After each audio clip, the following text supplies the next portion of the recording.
गोबर की बिंदी मेरे माथे पे लगा दियो, फिर दूसरो गोबर उठावे से दूसरी बिंदी लगा दियो, ऐसे जितने गोबर उठावे उतनी बिंदी मेरे मुंह पे लगा दियो, फिर मैं जाके मैया तक गिनवा लूंगा और उतनो तो को बता दूंगा, उतनो मक्खन दे दियो।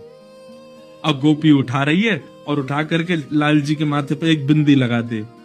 अब सोचो ठाकुर जी कैसे लग रहे होंगे, हैं? सांवरे से ठाकुर जी, सिर पर मोर पंख पहने हैं, तिलक लगाए हैं, नन्हे से पीताम्बरी पहने और गोबर की बिंदी लगवा रहे हैं अपने मुख पे, गोरोचन तिलक किए। और गोपी बार बार आवे, मक्खन उठावे, एक बिंदी और लगा जाए। और गोपी को इतना सुख लग रहा है, इतना आनंद आ रहा है ठाकुर जी को ऐसे गोबर की बिंदियों में देख के, और ठाकुर जी बिल्कुल सीरियस होके देख रहे हैं उसको, कहीं जागा नहीं ले जाए। जैसे ही गोबर उठावे तो रुक, लगा बिंदी लगा यहाँ पे, वो बिंदी लगा जाए।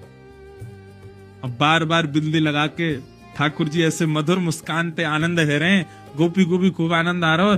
सो गोपी ने अब क्या कहा कि अब की बार गोबर उठायो, और लाला बहुत भारी है ने उठवाइयो। जैसे ठाकुर जी उठवाने गए सो गोपी ने सबरो गोबर ठाकुर जी पे डाल दियो। जैसे ही डारो पूरे ठाकुर जी गोबर में संलिप्त है गए। ठाकुर जी दौड़े चौकड़ी मार करके मैया के पास, बोले मैया देख, मैया देख, मैया देख। मैया ने जैसी देखी पूरा गोबर में लपो भयो लाल जी। अरे लाला तू कितनो नवाओ, कितनो दबाओ, या गोबर में ही जाके खेले, देख काकल लियो, चला साफ करूं। मैया ध्यान ते करियो, क्यों बिंदी लगी भैया वो नहीं मिट जाए कहीं। हाँ ऐसे करियो कि बिंदी गिनती में आ जाए, उतनो मक्खन लेके आनो गोपी थे। ये कौन है? ये प्रेमी ठाकुर जी।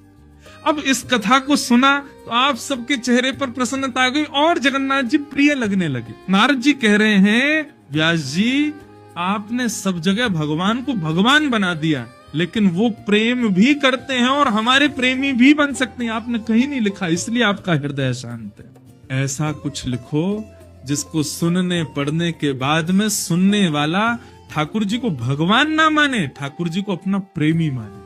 जो संबंध वो संसार में बनाता है, भाई बंधु सखा मित्र माता पिता पति पत्नी, ये सारे संबंध वो ठाकुर जी से बनावे। ऐसा कोई ग्रंथ लिखो जिसको पढ़ने के बाद में ठाकुर जी हमारे लगने लगे।